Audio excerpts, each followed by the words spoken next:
Yo, yo, yo, yo, yo. Okay. I got this question, man, about hip hop in this country. I got a question. Will UK hip hop ever be properly archived? Or are we slowly losing parts of it as people move on, pass on, or throw things away? Let's air it out. Oxygen. Grown-up music. We interrogate the featherweight. Stand in line while we demonstrate. We interrogate the featherweight. Stand in line while we demonstrate. We interrogate the featherweight. Stand in line while we demonstrate.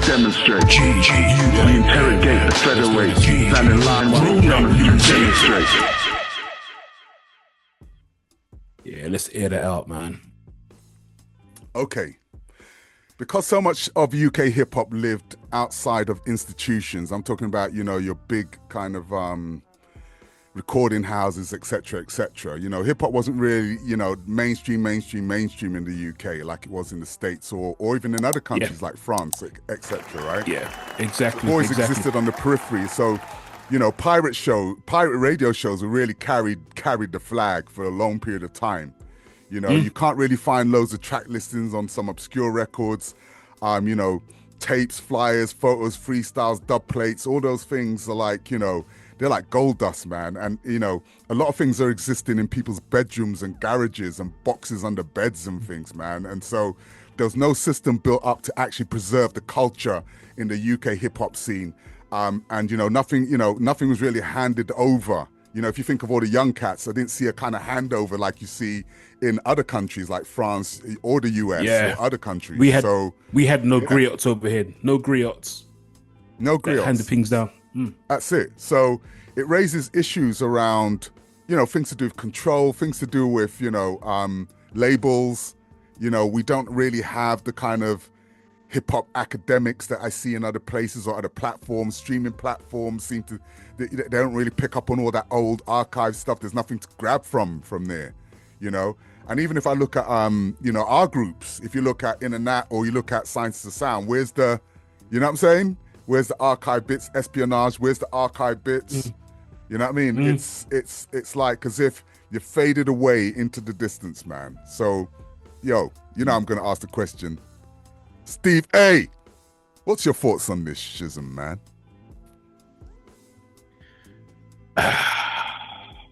Colonel Steve Austin in the building. Yay! Superman Bam Bam in the building. You see, the thing is, like, back in the day, I didn't go anywhere without a camera. And not everyone had cameras, whether it be professional DSLRs or even just a general normal camera. I had an Olympus trip or something like that. So I was taking pictures everywhere I went. I remember that, again, this guy's gonna get mentioned every time we do a podcast, man. Bunny Bread. My man Bunny Bread!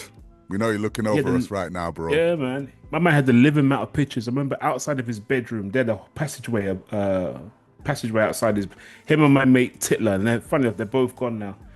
They had a joint adjourning passageway, and Bunny one day kept all these photos outside. I go, what are you doing that for? He goes, I'm trying to sort out my stuff, I'm tidying up. So I left all my stuff outside. And one day the cleaners go to Bunny, you better move that stuff. We want to come and clean the passageway soon.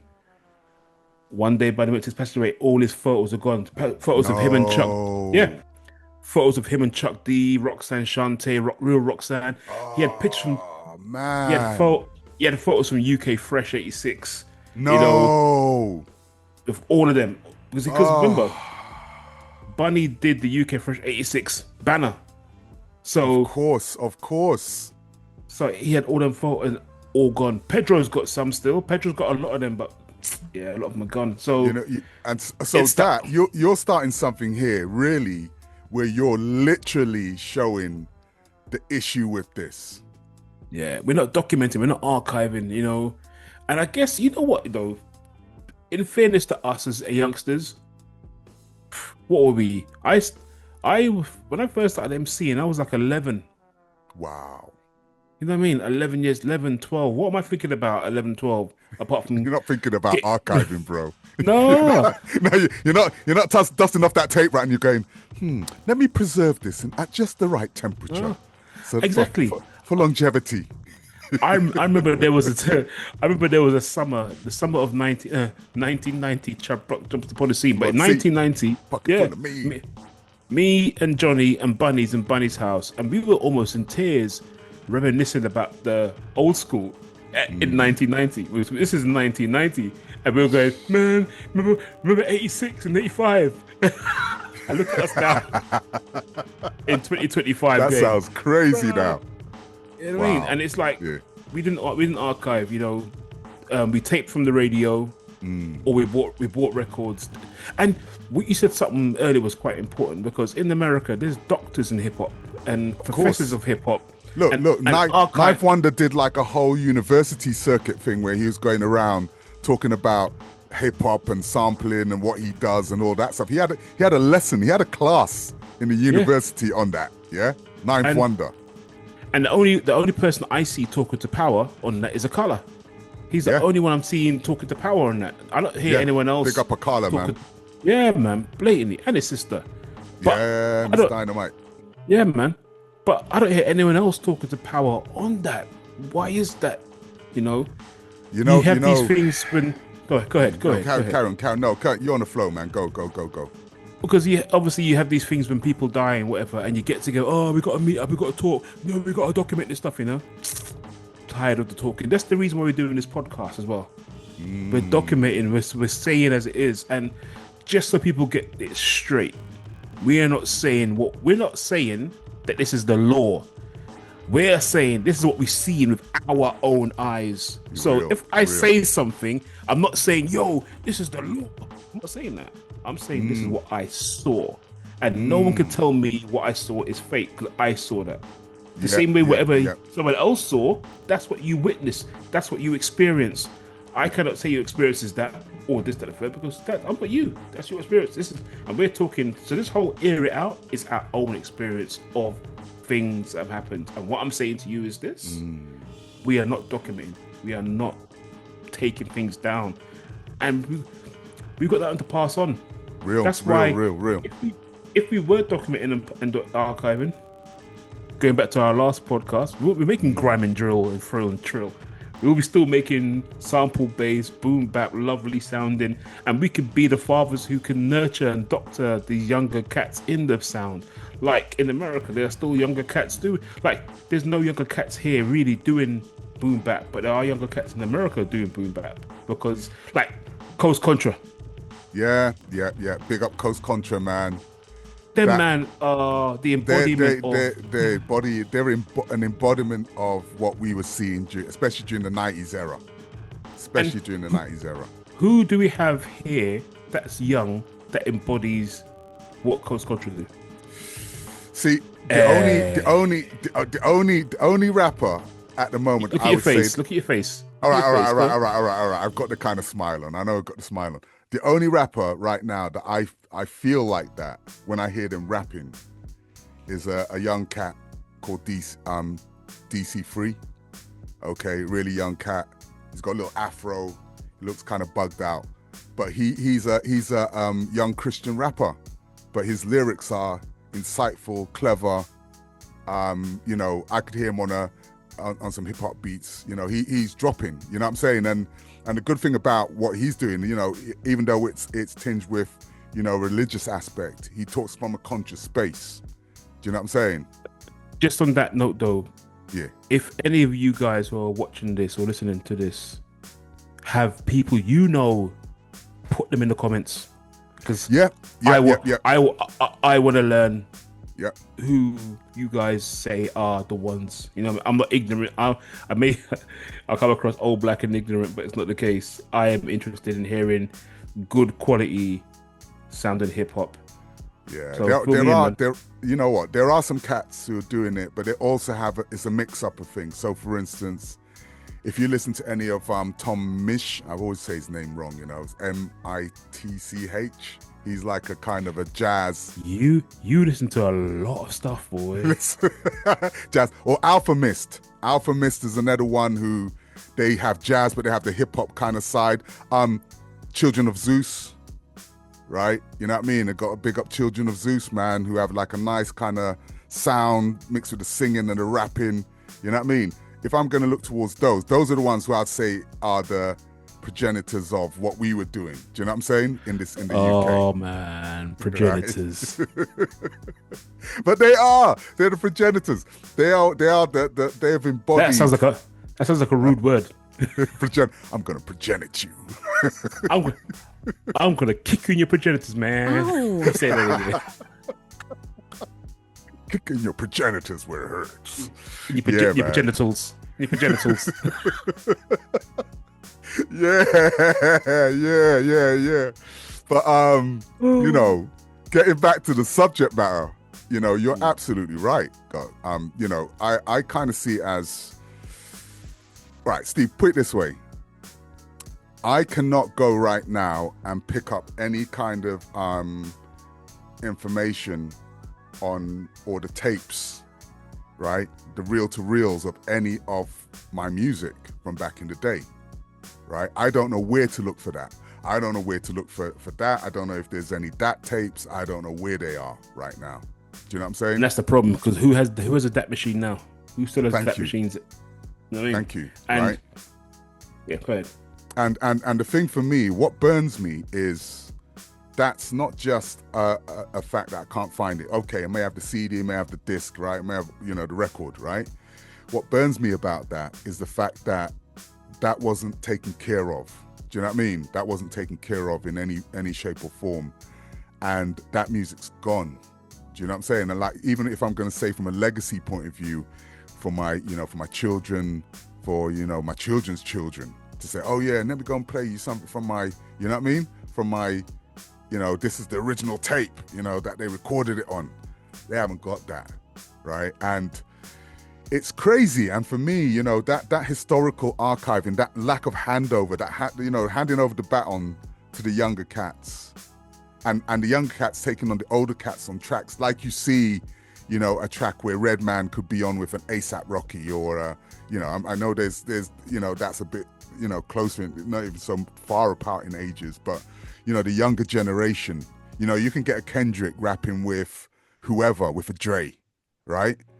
That stuff happens all the time in the States, but it never seems to happen over here, and there isn't the historical handover for them to respect what had come before. But what's more so important to me is the fact that we've got stuff where people have done documentaries, and people are gonna start dissing, but I don't care, because I'm 6 well, foot. leave your comments down below. Leave your comments down below. You'll 6 foot, 220 pounds. I can take care of myself. So what I'm trying to say is that hip hop in the UK is so South driven. Oh, you're South London. No. I've got enough friends in the South, but you know what, South can get lost for a minute, because again, I'll say this now, for as history shows that when hip hop came to London, it came to the West. And I remember Bread said to me how he spoke to two people. Right. I won't mention their names because they might try to say, I never said that, but you did. But they said to Bunny, South did it better, but West did it first. All right. But what he then said was that it wasn't that they did it better, there was more in the South. Because when you look at the map of London, all right, imagine the map of London here. That, like, this is West. Yeah. This is North. This is East. That's South. All of that South. That's teeth. So you know so I got a theory on this. I got a theory too, but you kick yours first. I'll kick my theory first. They didn't have no tubes down there, so they had to just kind of concentrate on that music and build their own scene and their structures. You know, I hear that. My theories, though, is a bit harsher than that. I know, that's cheeky, man. Leave a comment below. You can bitch about it all you want. East 1. North Hell 1. Yeah. West 1. There's no South 1. You're either south of West or south of East. You know what I mean? And you got Southeast London, you got Northeast London, Northwest London, all right? So you ain't got no South London. There's no like West. We got postcode saying West something. All right. You got West 9, West 12. West 9 is like Harrow Road. West 12 is Shepherd's Bush. West 10, Labrador Grove. You got North 1, North 2, North 7, North 6. All right. You got E1, E2, E3, and then you got NW and NE. All right. So North East, Northwest. There's only SW and SE. Yeah, why is there never an S? That's a good point. Because South London don't exist. You're either south of west or you're south of east. And if you're not that, you're Croydon, you're CR. Oh, you know, oh damn, man, you're going there. Make sure I get an explosion underneath that shit. I will. Wait, I'm gonna press the button now. Yeah, bombs in Kosovo. That's what I'm saying. Yeah. Listen, man. Shall I tell you something? You know, it's a real thing, and you're right. You know, this whole kind of thing around the music and the empires of music. You know, you can talk about the empires of music in other places. You can talk about structures that have been built. Even if you go to France, man, you can talk about MC Solar, MTM. You know what I mean? You know, you can talk about you know, a bunch of groups that are over there, right? That have influenced the French music scene, that are seen as, you know, Science Super Crew. They're seen as the progenitors of you know, styles and different skill sets. Yeah? The progenitals of different skill sets. But do you know what I'm saying? You know, there's people who have made their mark and it has grown a scene. In the UK, it's almost like all of those groups you'd mentioned in the previous podcasts, right? When you talked about Demon Boys and you talked about MC Mello, you talked about, you know, like Hijack and all of those crews. Those were the people who came before, and those people set the foundation. Even your crew, man, your crew set the foundation. You know what I mean? Power Pack set the foundation, right, for where we were at. So a lot of these crews that came through, it was almost like once their era was over, it was really over. And whatever came on top of that, once that era was over, it was really over. And thus it continued. There's a lot of MCs now that you don't even hear of now, from eras that were like mid-2000s.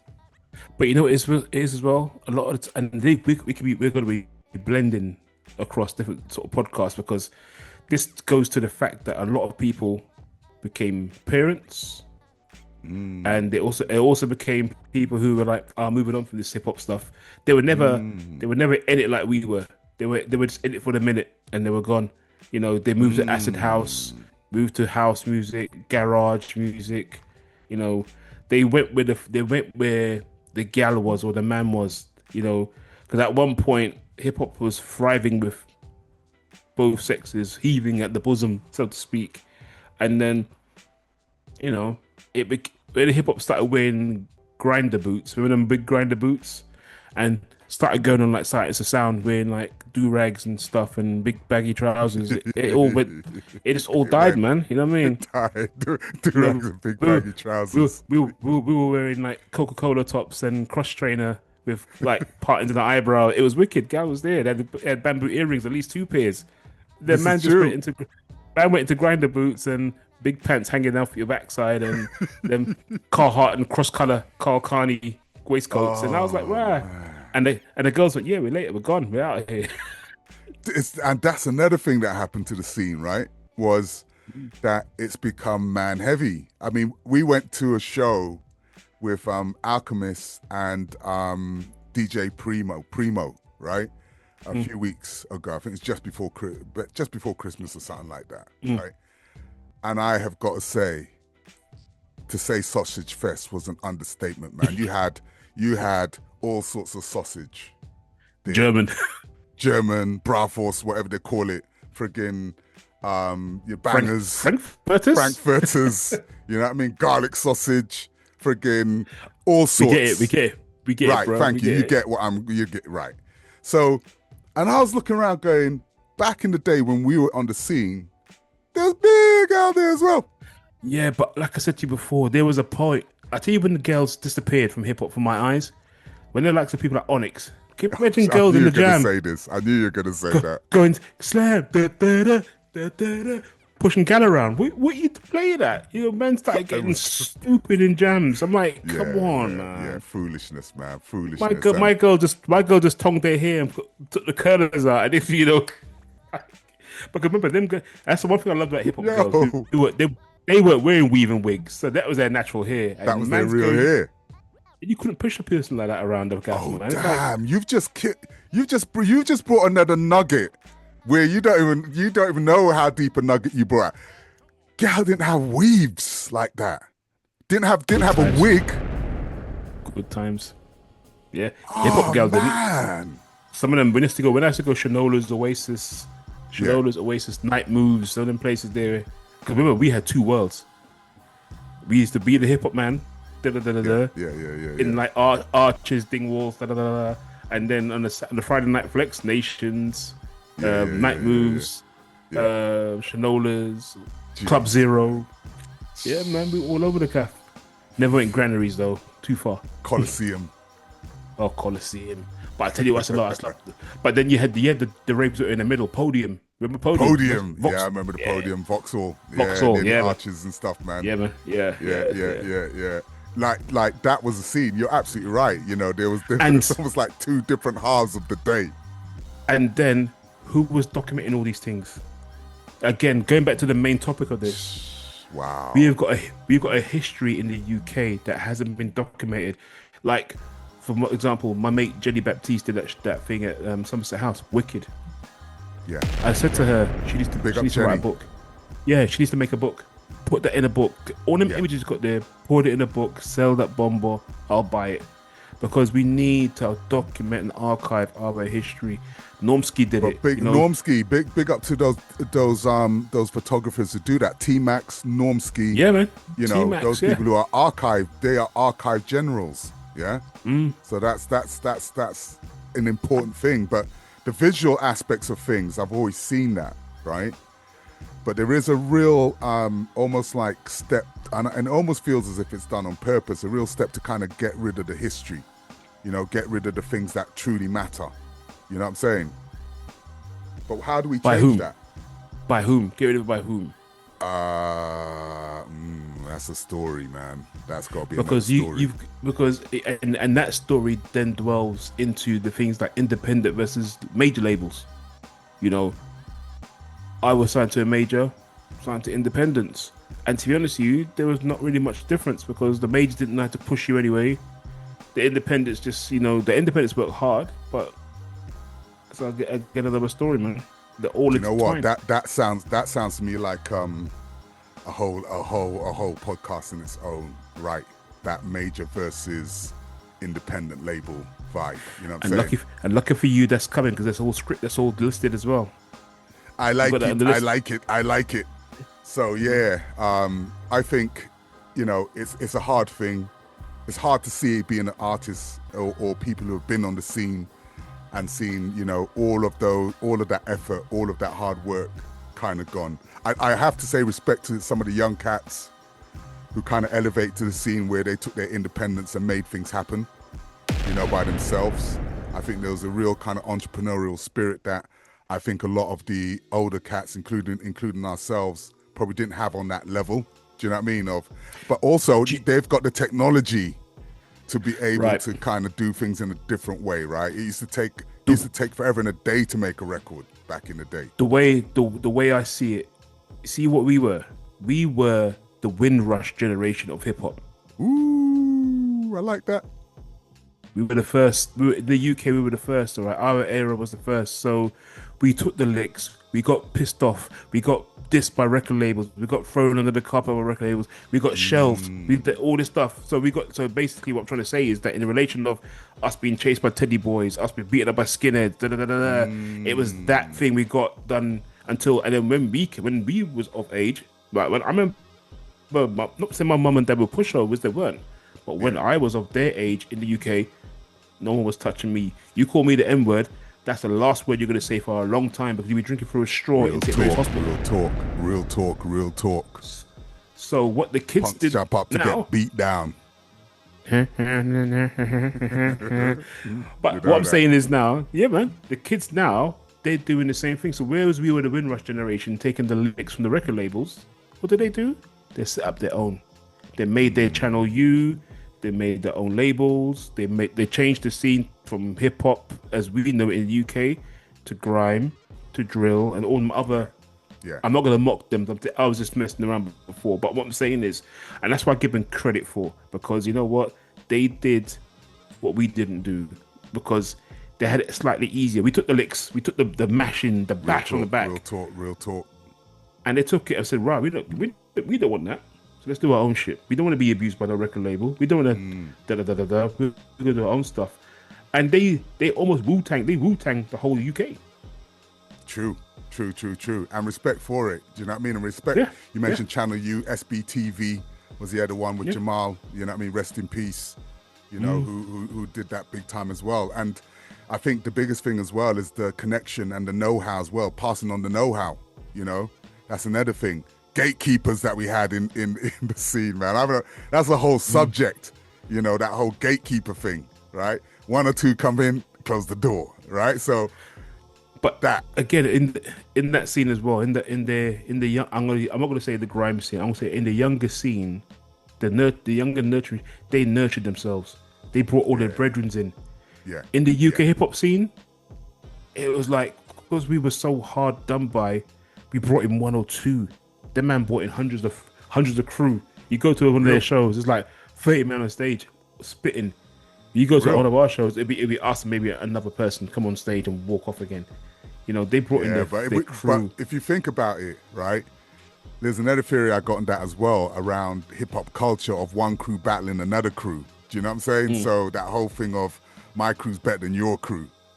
You know, there was a bit of that kind of vibe, you know, with a lot of that kind of thing going on, you know, like, and that kind of competition. There still is that vibe. There still is, because for a joke, I still say my crew's better than your crew, not necessarily you, but when I'm talking about, like, when I talk about things with regards to my opera crew, all right, for example, or Jazz Fresh crew, I can say, look, Adam and Justin, Jazz Fresh, smashing it. Bunny Bread, graffiti artist, smashing it. You know what I mean? Motet, Broken Beat Scene, smashing it. Austin, Oxygen, smashing it. How many crews have 6 or 7 people in their crew, as well as being their crew individually or as a collective? They're smashing individual pockets. Not many. Not very many. Yeah. So many. And that's why I laugh and joke going, my crew's better than your crew because we got super. And then obviously we're the superheroes, and there's like Superman and his amazing friends. There's our amazing friends. There's IQ. You know what I mean? You got like you got like Digo, you got Aquazi, you got Kaidi. Our amazing friends that are amazing. You got James Samuel, a film producer, director, writer, friend. Composer, as an amazing friend. Big up James, man. Big up James. For real, love for real, that for guy. Real. Killing love that guy. Killing it. Love what you're doing, bro. I've been chasing James. And he sent me a voice note. Just hold it down, man. Just hold it down. That was it. It's like, all right, James. All right, cool. Word. And that's what you got to do. You just got to hold it down. But yeah, amazing friends. But we need to document, man. We need to. I think you're right, man. I think, you know, when we look at this, you know, there's also the question of ownership as well. That's always been a thing around just music generally. You know, any voice that had been recorded, you know, who owns that? You know, any kind of scenes, you know, archive kind of information. There's probably people who have tons of tapes locked down everywhere. Big up Mark C. Mark C. Listen, you knew. Mark C. Right? There's a dude called Mark C. who we know and love, who's a friend of ours for many B-Boy years. Documents. B-Boy Documents. B-Boy Documents. He's got a site called B-Boy Documents, and he has documented some stuff that you'd never, ever see. You know, you saw it back in the day, but he's got flyers from back in the day. He's got tapes of shows, radio shows, and things that I've recorded, and stories and all the rest of that. So big up Mark C. And I always said this to you, Mark, you need to actually, he's probably one of our few archives in reality, right? I know another archive person as well. Who's that? And that's Mr. Gilkeys, Simon Temp. Oh, but Simon's Temp's tapes are in his attic. Big up Simon Temp, man. GUM cohort. But I tell you, one other person who had enough tapes, and I don't know if he's got them anymore. I need to ask him. Johnny Cash. And in those days, Johnny was called J1 the Ace from Construction, all right? And Johnny had enough tapes in his house. I remember the first bus when Ultra did the second album, MC Champions, the first version. Johnny had all of that on tape. So yeah, we have archives there, man. But all I can say is this, because I know we're drawing to a close soon as well. For anyone who plans to document anything about the UK hip hop scene, just remember, it's bigger than South London. There's East London. Real talk. There's North London. There's West London. There's Bristol, Manchester, Sunderland, Newcastle, Birmingham, Warsaw, Liverpool, Solihull, Cardiff, Nottingham. Do your homework. So on that note, A big up the Reading crew who chased us out of the Reading Jam in 1989 and threw bottles at our coach. Love you. Listen, bro. In a real talk here, because once the elders go, man, the context of this all goes with them. And without context, man, history becomes distortion. You know what I'm saying? So, you know, we've lost a few elders that could have helped us document. Man's like Duke. You know, when Duke went, I was like, whoa. Look, I remember he had that song, that Covent Garden song, that if you weren't there, and now he's not here. You know, Buddy Brennan, another great archive. Yeah, man, we've lost soldiers who were. Yeah, man, we've lost some serious generals here. Yeah, so. Sipo. Ooh, Sipo, man, rest in peace. So, will UK hip hop ever be properly archived? Only if the culture decides it's worth protecting, and because if we don't tell our story, someone else will, and they'll all get it the wrong way around, man. So, I think on this subject matter, my brother, I think we've just aired it out. It takes more than one person to tell a story. More than one person, and we've aired it out. Dope. Please like, subscribe, comment. Comments are so important, man. We love to read comments. And give us a cash. I'm kidding, man. I'm kidding. You know, I'm always joking around. Listen, man. Peace.